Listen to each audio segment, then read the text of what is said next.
জল বন্ধ করার কৌশলটা হচ্ছে অনেকটা ভাতে মারার কৌশলের মতো, কিন্তু যে যা ঘোষণা হয়েছে এবং তাতে সোশ্যাল মিডিয়া, আমি বললাম যে কি মারাত্মক জায়গা যাচ্ছে, তাতে মনে হলো যে এই গরমে পাকিস্তানের সবাই জল না খেতে পেয়ে শুকিয়ে মরে যাবে। বিষয়টা এরকম নয়। যে বিষয়টা হচ্ছে আপনি যেটা বললেন যে ওইদিকে হচ্ছে যে সিন্ধু, ঝিলাম অ্যান্ড চেনাব, এর জলের বেশিরভাগ ফ্লোটা হচ্ছে যে পাকিস্তানে পায়। এবং সাধারণ সূত্র অনুযায়ী, রকেট সায়েন্স বুঝতে হবে না, আপস্ট্রিম বলতে যা বোঝায় যেখান থেকে নদী তৈরি হয় আস্তে আস্তে নদী ঢাল বেয়ে একদম নিচের দিকে চলে যায়। ফলে একই কারণে ব্রহ্মপুত্র সবচেয়ে ওপরে হচ্ছে চীন, তার ভাগ পায়, তারপরে ভারত পায়, তারপরে বাংলাদেশ পায়। একইভাবে আপনি যদি এই নদীগুলোর সূত্র যদি দেখেন, সেটা চীনে তিব্বত অঞ্চলে তৈরি হয়, তারপরে সেটা ভারতে ঢোকে, ভারতের পর হচ্ছে যে একটা আফগানিস্তান দিয়ে যায়, বাকিটা হচ্ছে যে পাকিস্তানের দিকে চলে যায়। প্রশ্ন এবার এই যে নদীতে যদি আপনি বাঁধ দিতে পারেন, তাহলে সেই জলের তো অনেক রকম ব্যবহার হয়। একটা জল হচ্ছে যে কৃষিজ সেচের কাজে লাগে, একটা হচ্ছে পানীয় জল, আর একটা হচ্ছে বিদ্যুতের কাজে লাগে। বিদ্যুতের কাজে লাগানোর যে জলটা, এটা হচ্ছে অর্থকরী।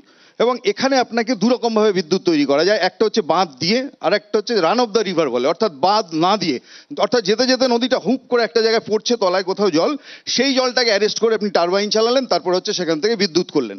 ভারত পাকিস্তানের যে চুক্তি 60 সালের, তাতে কিন্তু এই যে ওয়েস্টার্ন পার্ট অফ রিভার যে তিনটে, যেখান থেকে পাকিস্তান সবচেয়ে বেশি জল পায়, এখানে কিন্তু আপনি জলবিদ্যুৎ কেন্দ্র ভারতবর্ষে হচ্ছে তৈরি করতে পারবেন না মিউচুয়াল কনসেন্ট ছাড়া।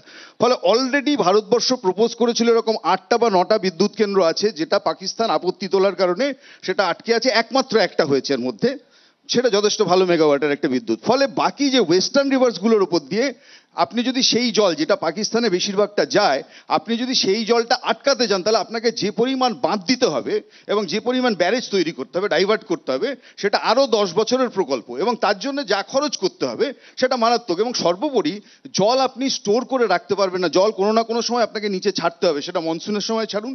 এবার আমি নাহলে আমাদের এখানে ফ্লাডেড হবে।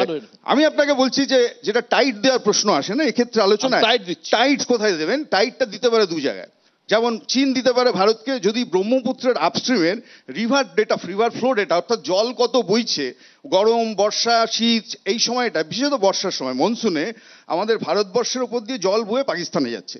ফলে ভারতবর্ষের রিভার ফ্লো ডেটাটা, এটা ভারতবর্ষ সবসময় পাকিস্তানের সাথে শেয়ার করে। যেমন ঝাড়খণ্ডে বৃষ্টি হলে দেখবেন ওয়েস্ট বেঙ্গলের সাথে শেয়ার করে যে আপস্ট্রিমে বৃষ্টি হয়েছে, যে কত জল ডিভিসিতে আসবে, ছাড়তে হবে। এখন এই সমস্যাটায় পাকিস্তান পড়বে যে যদি এই ডেটাটা ভারতবর্ষ থেকে শেয়ার না করে পাকিস্তানের ক্ষেত্রে।